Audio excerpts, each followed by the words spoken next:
नमस्कार मंडळी. तर कालच माझा भाऊ गावावरून आला आहे आणि त्याने काय काय आणलं तुमका मी आता दाखवते.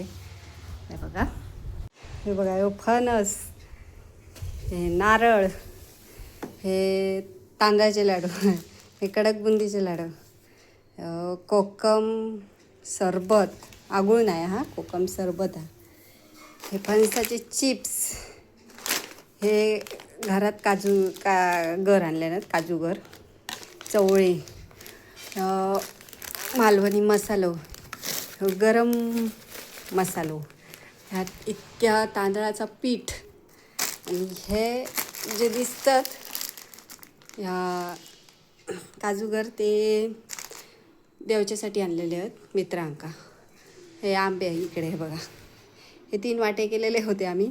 हो माझं वाटो, हो दिदीचं वाटो, आणि हे भावान कामावर देवच्यासाठी आणलेलं आहे. क्या सगळा त्यांनी काल घेऊन इलेलो आवाजा आमच्यासाठी. 700 किलोमीटर लांब घेऊन इलेलो आवाजात आपण आमच्यासाठी, म्हणजे बहिणींसाठी.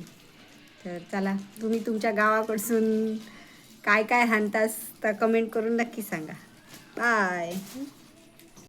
आणि एक सांगू चरवला, एक मिनिट दाखवते. आणि हे बघा, हे इकडे रायत्याचे आंबे उकाडतात. अर्धे मी उकाडले आणि माझ्या लक्षात आहे बघा. होय, तर आता रायता आम्ही करतलो, ते आम्ही तुमका रेसिपी मी ना म्हणजे दीदी करतला हां. तर आता त्याची रेसिपी मी तुमका नंतर तुमच्यावर शेअर करतले.